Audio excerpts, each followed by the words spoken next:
getting a lot of good critical feedback on my column today and stuff, which means it'll get like 700 views. No, it was actually no. It was the 5th most read this morning. Oh, wow. But there's also nothing going on at the moment.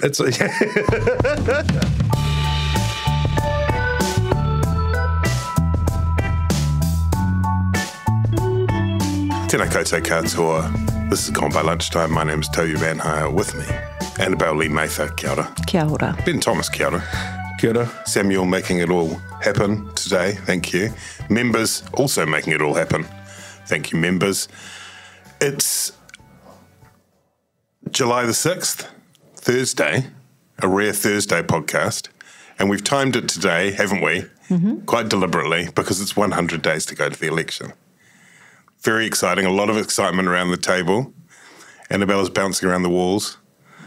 Ben Thomas is fizzing like a freshly shaken bottle of Mountain Dew. I'm trying to do the maths. I thought it was 100 days earlier in the week. What? I saw somebody else mention that it was 100 days. I'm pretty sure it's 100 days. Oh, maybe it is 100 days. Well, I've got a piece out today that says it's 100 days. Okay. Mike Hosking's got a piece out that says it's less than 100 days. I think But you're wrong, and Mike writes. I can't believe the Prime Minister's science advisor is like wasting time on the gang problem when she needs to get to the bottom of like how dates work. See, this is that whole thing this week about the science and maths curriculum, and like this is why we need that stuff. Like maybe just starting counting. with dates and counting. We need to get Jantanetti on, challenge her about counting. Pulled her before. Minister, give it to us straight. What day is it today? Okay. Where are we? What are we doing? So it's Thursday, July the 6th, and it's 100 or 100-ish days to the election. You, Annabelle, have freshly returned from Ikaroa-Rāwhiti, is that right? I have. Which is one of the Māori electorates that stretches all the way from East Cape.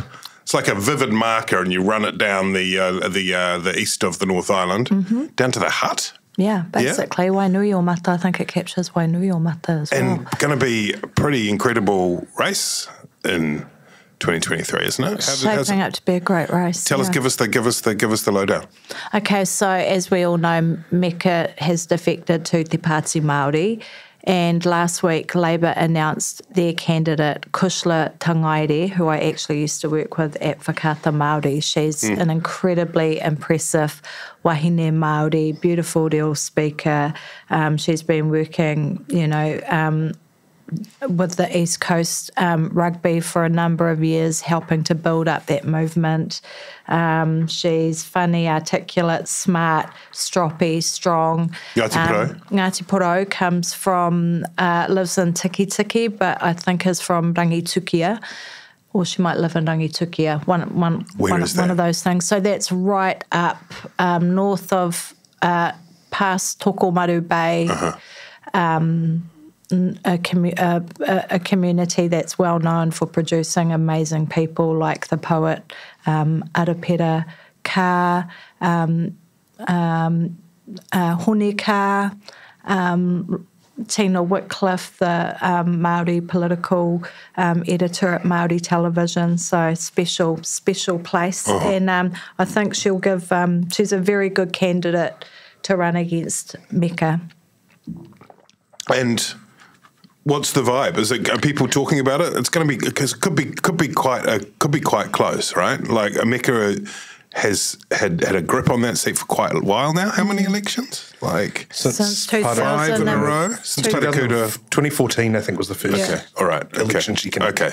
I think actually, 2013 was when Parikura died, and she won that by-election, and then won it again in 2014.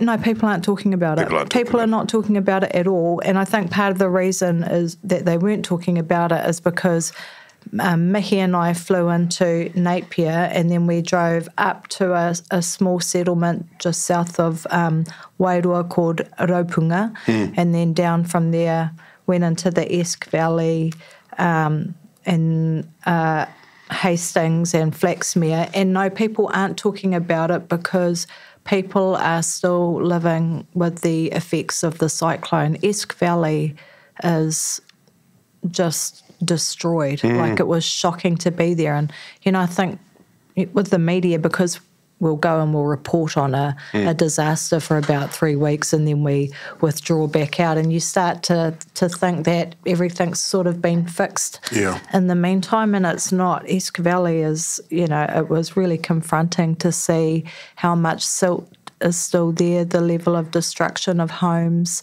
So people there aren't really talking about the election. They're more worried about, you know, issues like which houses are being written off, where they're going to go, how they're going to get the silt out of their community, you know, just metres and metres of it, the pressure it's put on housing, all of those sorts of things. So, no, it wasn't a hot topic of discussion there, Pete, but the thing is that all of the issues that existed before the cyclone are still there as well. So they're just trying to navigate a whole lot of really hard stuff. You spent a bit of time in Wairoa, Ben, that similar sort of mood there? Yeah, a lot of uncertainty. Still, some of the houses haven't been reoccupied. Some of the businesses, I think the rest home there has been abandoned. So that's, you know, that was, I think, 12 or 24 sort of elderly people without families who, you know, have been sort of literally been redistributed around the North Island, you know, taken to Rotorua, where they, again, have no family, but also don't have the town that they, you know, grew up in and used to live in. And so, you know, yeah, still this massive dislocation. You know, you're right, you know, still huge issues to go through in terms of, you know, they've hired the three Hawke's, or the three Hawke's Bay councils and Wairoa have hired Chris Finlayson, my old boss, to help them like, negotiate with the government in terms of the payouts for, you know, for land that will have, for land or property that will have to be abandoned, because their initial calculations are that if they're forced to go half and half on the cost of homes that are abandoned and paying out homeowners, you know, it'll basically bankrupt the councils. So, you know, this is an early sort of sign of the issues that we're going to see across the country because of climate change and managed retreat. It'll be, you know, because this is, when I read that in the paper, I thought that's quite unusual. You know, this is a collaborative effort between the government and the councils. You know, this is a partnership as it was in Christchurch. But here they've said we're hiring a negotiator to drive a hard bargain with the government because, you know, it's an existential threat for us financially if we don't get a fair distribution on this, on the costs here. So, yeah, a lot of issues there. And Meka Whaitiri has been really MIA. You know, I think since her sort of strange return to Parliament that was sort of marred by all these sort of kind of stunts and procedural hiccups and things. I don't know if anyone's really heard from her much. And, you know, and that is interesting given the state that, you know, a large part of that electorate is still in. I mean, it is a vast electorate. Makes you miss the regional development fund. Like, that cash would have been quite handy to have on hand, wouldn't it? I know somebody who could have a word with them. Let's talk about the Kiri Allan situation, which is an interesting one that happened while Chris Hipkins was in China, and we'll come to that in a moment. It started quite nebulously, Annabelle, and there was reporting with Andrea Vance, and there's been a sort of general sort of lack of specifics, and then there's more reporting, and it was the main specific allegation was that she'd been shouting and questions around treatment of staff, and that she could be heard shouting through the phone by others in the room, which Hipkins sort of said, oh, well, some people's volume on their phone is a bit, it is sort of true. You sometimes can hear other people on the phone. So it's a difficult thing to peg it to, and it's one of those, but then it has some unusual qualities as well, insofar as there are chief executives of government departments who have acknowledged that there have been issues, which is pretty unusual. That doesn't happen a lot. But as with all of these things that happens in this kind of swirl, what is your view on it? Is it one of those smoke fire situations, or has it been over-egged? What's your take? I don't know. It's a really difficult one to comprehend because I think, I mean, without a doubt, wahine Māori politicians are judged far more harshly than other politicians. And if we want proof of that, look at what happened with Tory whānau the other night versus the debate or whatever it is that Wayne Brown just took part in.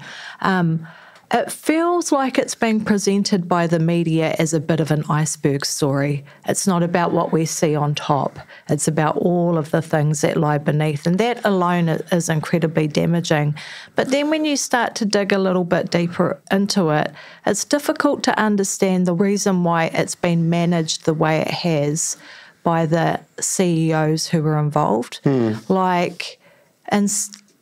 I get that Wellington has a very toxic whistleblower culture, that, you know, people who blow the whistle in Wellington are basically committing career suicide. But I find it really weird that the people involved were having conversations with internal affairs about it, rather than like state services or ministerial services or the Prime Minister's office. It's like, well, what's going on there? Why would you do that? I think that's a really interesting point, because Penny Nelson, the chief executive of DOC, said that, and DOC was involved because one of the initial allegations was that a staffer from DOC who was seconded to the office to act as a private secretary, so these are civil servants who work in a minister's office for a temporary amount of time. They're not a political appointee, so you kind of, they get spared all of the, you know, press secretaries like I used to be, sort of running around, you know, yelling stressedly at journalists and talking about those assholes on the other side and that kind of thing. They get spared all that. They just said they have a separate room where they just get on with the administrative sort of burden of kind of. But they're seconded into the beehive, or they're in the beehive. Yeah. They'll usually be in a physically separate office within the minister's office, but away from the political staff, and they'll work on the business of their department, communicating from the department to the minister's office and the minister's office to the department. And the allegation was that one of these secondees went back early to the department because of a relationship breakdown with the minister's office, or a problem with the working relationship. And then it was sufficiently concerning that Penny Nelson said that she contacted ministerial services in the Department of Internal Affairs. And like Annabelle says, that's very curious to me, because I don't really understand that, because ministerial services employ the political staff within the minister's office. They don't employ the minister, obviously. They have no supervision over the minister. If you had a problem with the minister, you would go to the State Service or the Public Service Commission, as it is now. But Peter Hughes says no issue was ever raised formally or informally with the Public Service Commission. So either the chief executive would talk to the minister, one-on-one, sort of have a bit of a rangatira, we've got to sort this out sort of thing, or they would go to the Public Service Commission if they couldn't resolve it that way. And so the process that's been described I find quite interesting and curious. I mean, people must move in and out of those roles with regularity. Sometimes it won't work out for people for whatever reasons. I mean, and it's the escalation of it that's the issue. Sometimes it doesn't work out, but there is a real inertia to sort of just chopping and changing. Generally, they'll be appointed for about a year or a year and a half. And there will be, something pretty extreme has to happen. There has to be a real sort of breakdown before they would leave earlier than that. From my experience, it's very unusual to terminate it early. So you've got the Public Service Commission role in there. I've written a column and stuff today, which at the Post, which talks about some of the other sort of, what this might be a sort of symptom of, which is the kind of, because one unusual feature of this is that you're actually getting anonymous allegations from public servants. Yeah. It's very unusual, as Vernon Small talked about in his column on the Sunday Star Times. If you read political stories, you'd think half the population of Wellington is these shadowy, faceless sources who are all running around between rendezvous with journalists and things. But actually, it's basically a handful of people, all of whom work in the beehive, and they're all political appointments or politicians. And they're the sources, they're most of the unnamed sources in these stories. Unnamed public servants, very unusual because, one, they're worried about their careers, like Annabelle said, and two, it really it is corrosive to the relationship of trust that you've got to have with the public service as a politician to have public service people leaking. It's taken much more seriously than political leaking. So there is a question about whether the relationship between the public service as a whole and the ministry / the cabinet as a whole is kind of fraying or deteriorating. You hear whispers about that around Wellington that, a combination of sort of inexperienced ministers who don't really know what they want to do and don't really know how to sort of concretize their goals means that the bureaucrats are sort of left flailing a little bit, don't really know what to do. And so, as I say in my column, ministers can't tell the public service what they want or need, and then they're upset when they don't get it. And you get this kind of feeling of frustration and distrust on both sides, which, and obviously this varies wildly across different departments and different ministers. But there is a growing sense of sort of unease at the relationship, But it's I mean, this is the difficulty when we're talking with such a paucity of specificity. But I've talked to people in the public service in Wellington who say, the reality is that in a lot of these departments there are people, and these people who worked in them, where there's people who want to do policy and talk about policy and planning and don't want to do delivery because that's harder, and that it's harder to actually. And so when you have the implementation units created in a kind of facsimile of what happened in the UK, or if you have maybe, and look, I don't know what's happened in this situation, someone thumping the desk saying, for Christ's sake, you need to crack on and do this. It's where is the dysfunction? Well, it is interesting that, one of the allegations is that Kiri Allan yelled at or carried on in a meeting with Kānoa staff, which is what the Provincial Growth Fund is called now. Right. And just this month, the Auditor, she inherited this fund and this sub-departmental agency. The child of the New Zealand First Coalition. Yeah, she inherited it in February when she became the Regional Development Minister. Sometime between then and now, she apparently had a bit of a contretemps at a meeting with Kānoa officials. This month, last month, the Office of the Auditor General released a report saying, this fund is dysfunctional. It's not achieving the results that it needs. It's not accountable. It's not accounting for the spend. Yeah, there's no way of knowing whether this is $600 million that's well spent or not. Yeah. So, and I think it's a frustration that goes both ways. You need strong ministerial leadership to set the goals and to steer the departments towards what they want to do. But you also need, public servants who want to do things. And some people have pointed the finger at the Public Service Act 2020, which was introduced by then Minister for the Public Service, Chris Hipkins, but was, I think everyone accepts, was probably written by Peter Hughes, the Public Service Commissioner, which replaces the very straightforward responsibility of public servants or public service CEs to the minister, to saying that public servants have a responsibility to this sort of very nebulous idea of the community good or the public good, and says that CE's boss is actually the Public Service Commissioner, and that's who they're accountable to. It says they're accountable to ministers, but their relationship is with the Public Service Commission. And so there are questions about, has the public service sort of almost kind of legislated itself further and further away from political accountability to ministers? On the political level, Annabelle, Chris Hipkins was in China when the story broke. He was in Europe when the Mikafaitiri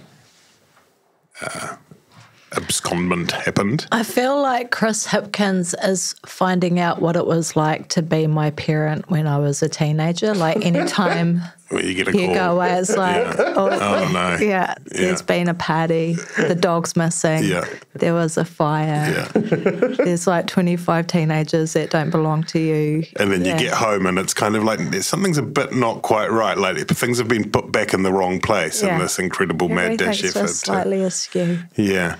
And I mean, he's said we're going to park this issue for now. Kiri Allan separately, and she's very keen to stress, and I think we should respect that her personal issues that she's faced and well-being, mental health are a separate matter, and that's the reason she's taken some leave. But the Prime Minister has said, I'm going to nip off to Vilnius, as you do, go and chat with Nato and do my European free trade deal, and maybe we'll discuss that briefly in a moment, and then we'll discuss it after that.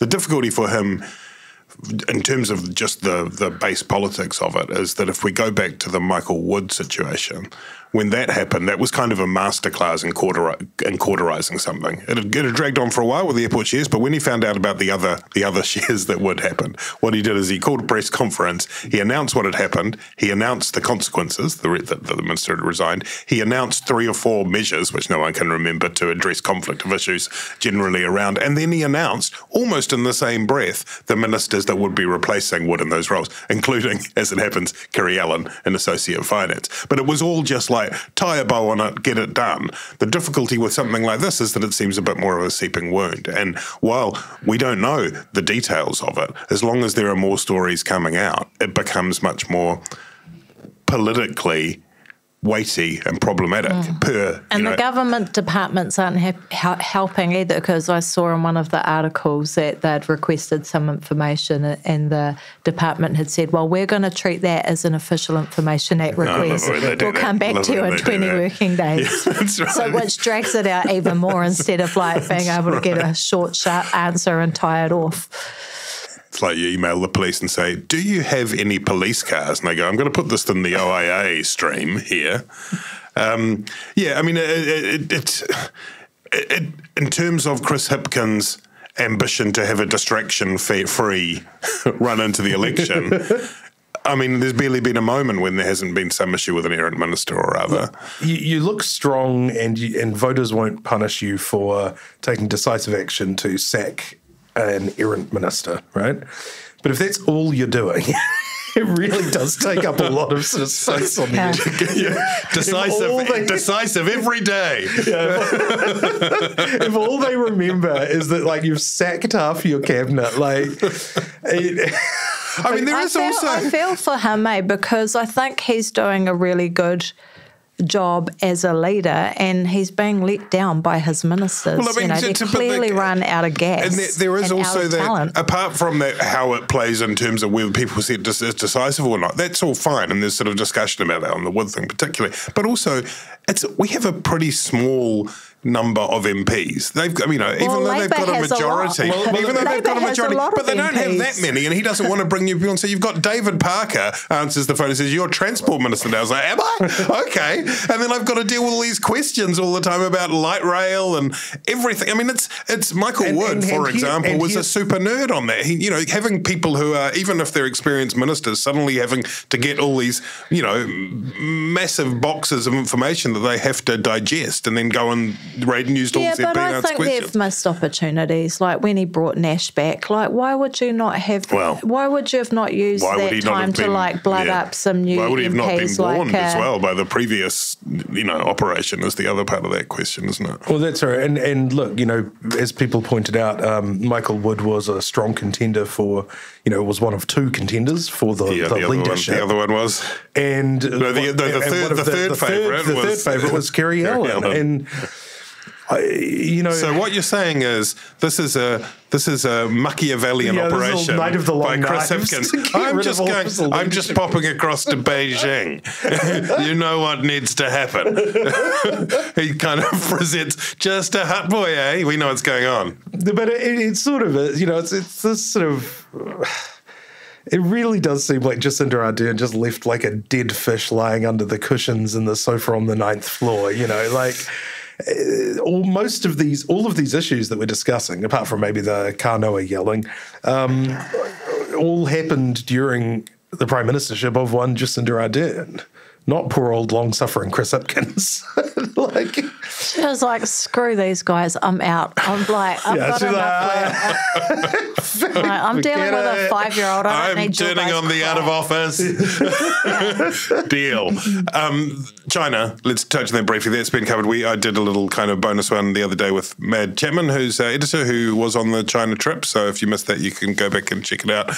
Briefly, though, Chris Hipkins had some time in China, an important trip, first one for a long time, proper big trade delegation of however many it was, like 60 people, I don't know, heaps. And it sounds like it all went pretty well. Doors were open. They were reasonably happy with this kind of, sending a message that everyone said open for business and so on. So that's all very well and good. And Chris Hipkins had to complete the sort of, the challenge of whenever you feel yourself about to say, for example, Taiwan as a country or Uyghur genocide or dictator Xi, simply say warm and constructive, which he did as kind of like a sort of trigger reaction. He's been clearly trained in that. And he said warm and constructive about 500 times. Yeah, Uyghur hardly knew her. Oh no! No. Okay.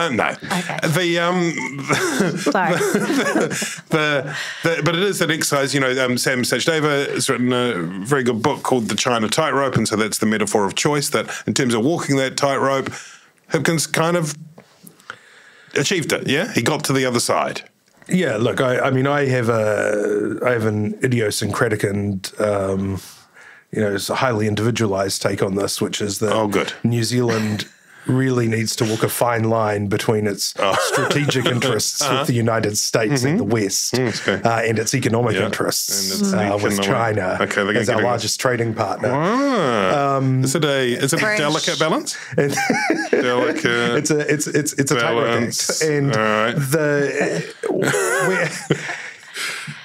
I mean, this is the thing. It is hard to sort of, amplify that any further because, it's pretty straightforward. China wants to draw us closer and they want to invest in Belt and Road, which John Key was very keen on and basically sort of signed us up for in 2016. And I think during this trip they signed an agreement to continue to cooperate to explore or something. Sort of about 3 levels of abstraction up from anything actually happening because we have subsequently seen the issues with sort of China strategic investment in the Pacific. Or China state strategic investment. And, these are very highly scripted things in the public anyway, obviously. Choreographed from start to finish. Yeah. So Hipkins hit the lines. He could improvise when he needed to before he left when he was asked about whether it was a dictatorship. And he was sort of, no, That was just him. That was pure boy from the heart. Yeah. Just pure instinct. I'm going to say no. He did fine. I mean, it delays our issues for another day, which is all we can ask for right now. The melancholy kiwi fruit, did you see them? The return? Garbage kiwi fruit brothers. They're really not proper ones because they didn't have the bulbous eyes. They were 3D. No bulbous eyes and no mouth cavity. No, that's right. Which they were in Japan. I don't know why. Cheap Chinese. Is there like a kiwi fruit the lamestream media seems to be ignoring that. Is it like the Kiwi Fruit Covers Act, like trying to be them, but not like the poor shitty version of them? Are they the real deal or not? I mean, it was you know how you get like, when you get a Shenzhen, you can get like Prada, or you can get the Prada knockoff. Yeah. You can get the Kiwi Fruit. These are the Kiwi Fruit brothers that got done on the 8 p.m. to 8 a.m. shift. There's the Kiwi Fruit brothers, but the O is a U, And then it's not the real. Anyway, just something that people could look into if they want to. Now, he's off as well, Christopher Hipkins, on Friday, tomorrow even, which is 99 days till the election, I think, off to Vilnius for the Nato summit. And to sign the European Free Trade Agreement. Yeah. Exciting times. Lithuania, I looked it up, has a smaller air force than New Zealand. I mean, they obviously got Nato. That's bad luck. Bad luck with both our planes. That's what I was thinking. Maybe there could be some. He could be like, "Do you want to see a picture of my 757?" Lithuania is quite a long time. Do we need like 3 planes to get there? Do we need? I think he's going commercial.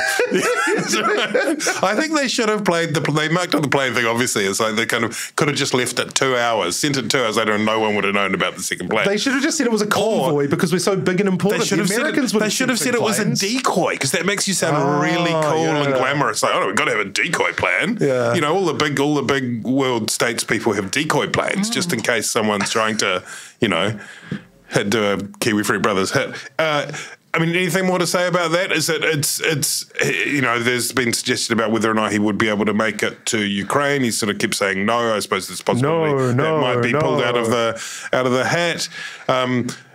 Free trade agreement's important. Anything else to add in this high-level geopolitical conversation on the trip to NATO? Annabelle? No. Ben? No. All right. The National Party conference, that happened since we last met. So let's talk about that a bit.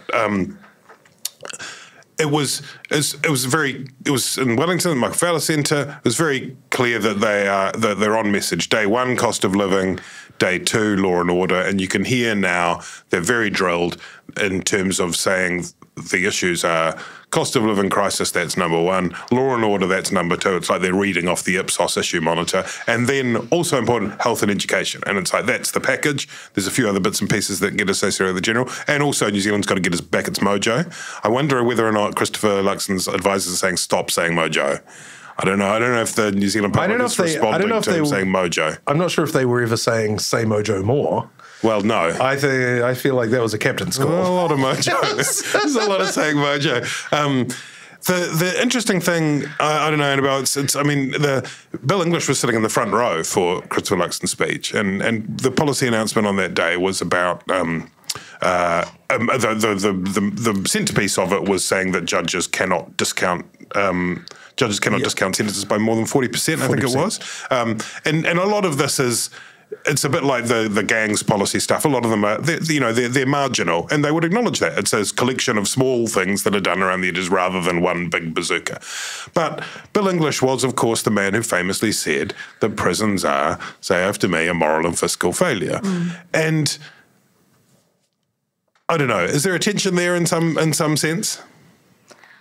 I just don't understand why National think that presenting these types of policies, which are very much focused on sentencing, do anything to reduce the crime that's being experienced in communities around Aotearoa. And I mean, it is real. Like, I go to places like Thames and I see shops that have been ram-raided and stuff, but when a teenager does that, they don't sit there and think about the fact that National will pass a policy that restricts the judge from discounting their sentence by 40%. So, I mean, I listened to Hipkins the other day on RNZ, and it does sound like he's got the bit between his teeth now. He's communicating. Luxon. Luxon.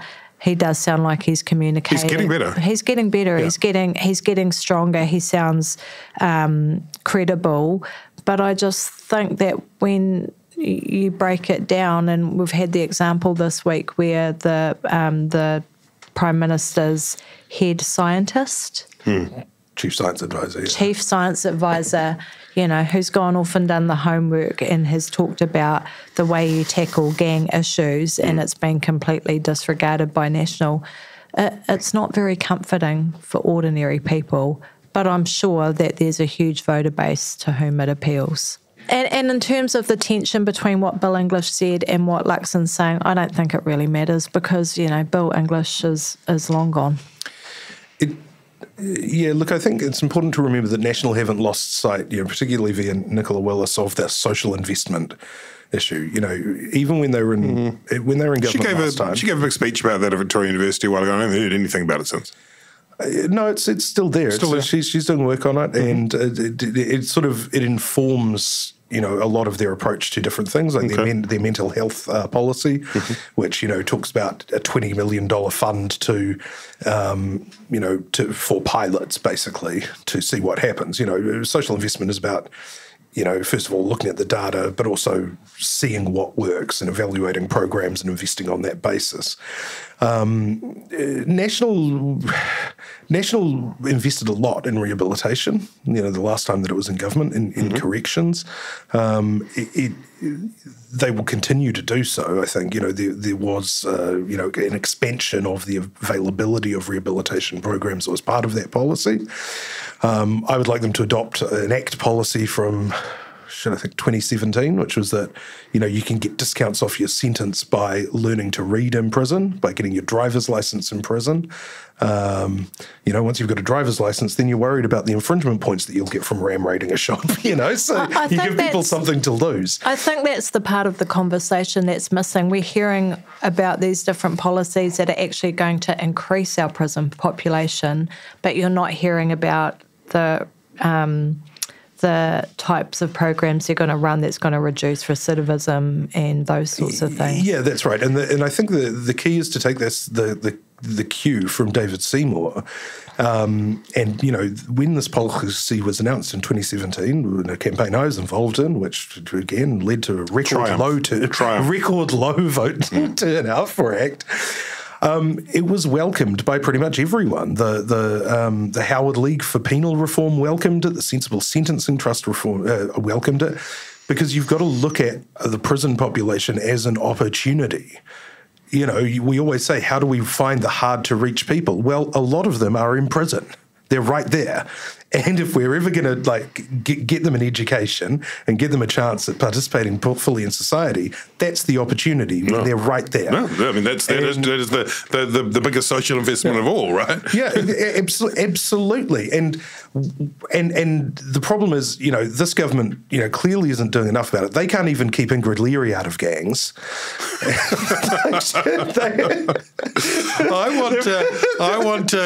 I'm concerned about patched members of the Electoral Commission being banned. If you are on election day, if it goes through the national requirement that there won't be gatherings of any patched members, if people are wearing the orange things and anyway, carry on. Do you get the feeling like Ingrid Leary just will turn up to caucus meetings going I met these really friendly people, and then it turns out she's become a Scientologist? She'll just be like, Prime Minister, I learned about this really interesting stuff. I've just come back from this fantastic community meeting. Turns out we're being run by the World Economic Forum. We should do something about that. I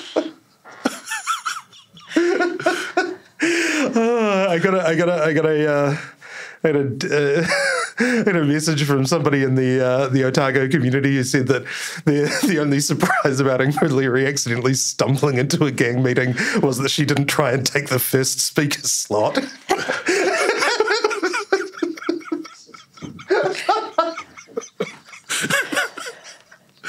All right. Okay. Listen. Speaking of taking the cue from David Seymour, the other thing that was they accidentally put a slide up at the National Party conference saying the goal was 45%, which is one of those things you kind of go, maybe it's a bit like a stretch goal in one of those crowdfunding things. But was it meant to be a subliminal one, just flash it across? And obviously, those election year conferences about rallying the troops, getting the volunteer, all that sort of stuff. So yeah, let's go 45%. One, they're not going to get 45%. Two, it could be potentially counterproductive to go for 45% if they end up getting into more of these scraps with ACT. Yeah, no, I think they've got to. I think they've got to veer back to the centre a little bit. I mean, it's good that they're being tough on crime. The centre likes that, but I don't think they need to. They don't need to spend all this time sort of trying to be. Yeah, sort of more extreme than ACT, and I get the feeling that maybe they're feeling a little bit more assured after the last run of polls that things are sort of back the next ones are. And David Seymour did say he told RNZ, which was I think at first time he said this right. He said, they do need to we do need to make sure that we're sort of we're fighting the same enemy. We're not, and it's mate, you've been spending a lot of time attacking National, and now there is. I wonder whether there is a little bit of a détente happening, and that there might be, because they're not talking to each other much at the moment. They have the normal lines of communication between chiefs of staff, but they're not giving each other any heads up about what happens. That sort of stuff. They don't coordinate. Well, I think history will show that National made a fatal error in doing that sweetheart deal in Epsom with ACT, because They didn't know it at the time, but they let the fox right in the hen house.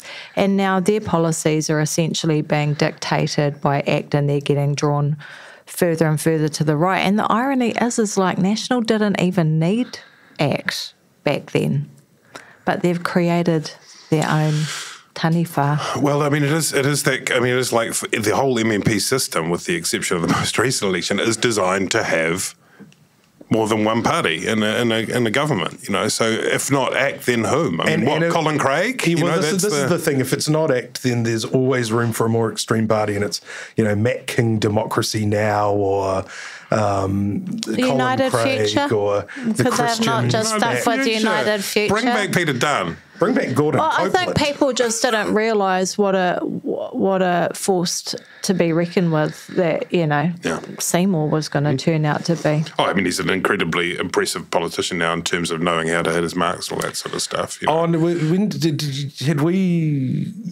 your ACT piece come out? Was that since the last podcast? Oh, probably about 3 or 4 weeks ago. Because that's a big recommend to read. That's a fantastic deep dive. My favourite bit in it was where someone described David Seymour sitting down to write the policy about what his personality is. That's right. That's right. It is kind of like the transhumanist singularity moment, isn't it? It's a fantastic read that explains a lot about why ACT are doing so well. In the polls, meanwhile, Roy Morgan is often not taken as seriously as other polls. It's, probably because it has the Māori Party at 7%. Well, it does still have the Māori Party at 7%. I mean, one of the other amazing facts, if you look down at the numbers, one of the things they provide, and this might be getting to a low base, but it's useful. They break down the demographics when they provide the polls.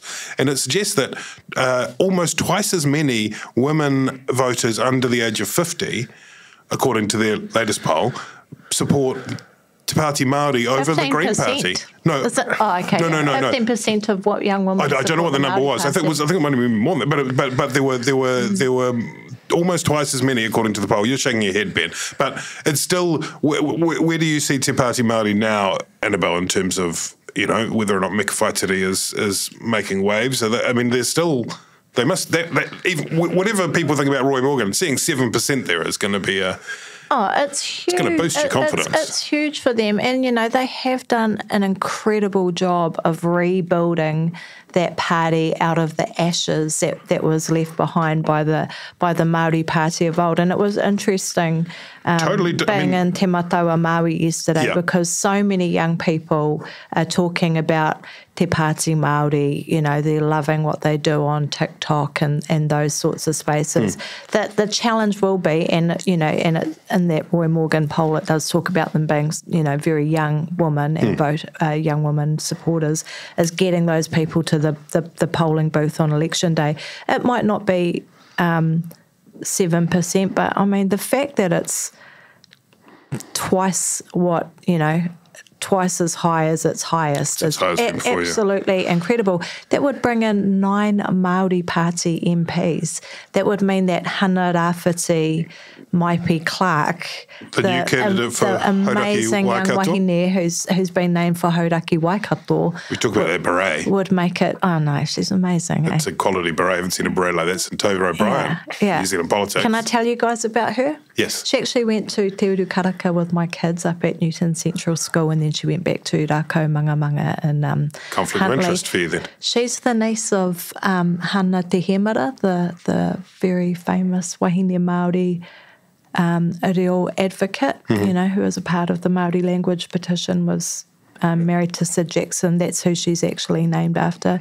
Her mother's a very respected museum curator, who is now working at the Waitangi Treaty Grounds. Her father is a journalist, Pōtaka Maipi, and his family are very well known for their advocacy in the Waikato region, getting rid of the old colonial names and all of that stuff.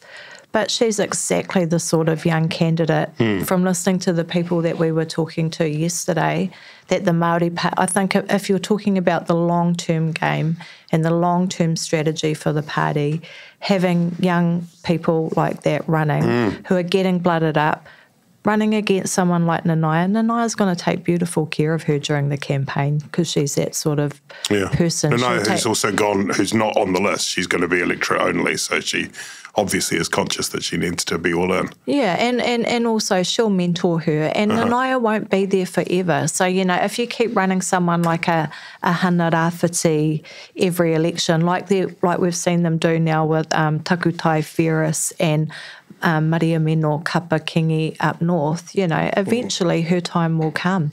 But you know what? If they're polling at 7%, her time might come in 100-ish days' time. Is John Toby Manhire going to, we don't know when the list will be out, but he was number 2 on the list last time, if you recall. I think he said he wasn't planning on standing. Was he? Okay. But that might just be the electorate. Yeah, so maybe and you know what?